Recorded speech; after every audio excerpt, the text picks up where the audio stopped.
akan kita eksplor, akan kita apain lah ya. Ini harus dibongkar ini, pidana atau perdata atau mafia atau apa ini.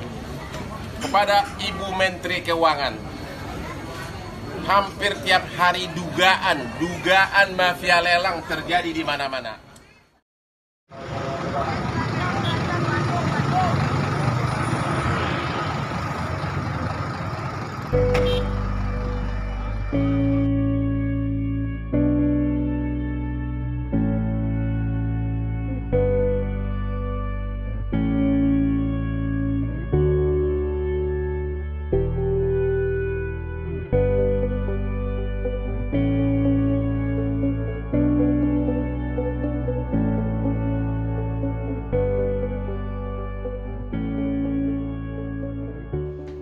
Baik, Assalamualaikum warahmatullahi wabarakatuh.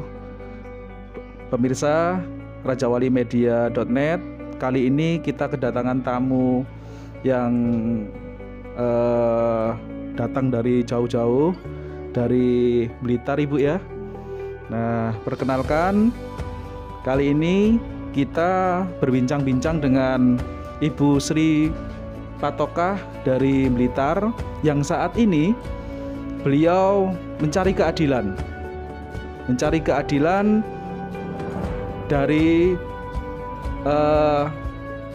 beberapa kasus yang dialami beliau atau beberapa permasalahan yang dialami beliau seputar lelang rumah yang merasa Ibu Sri Patokah alami itu merasa ini sepihak bagi beliau.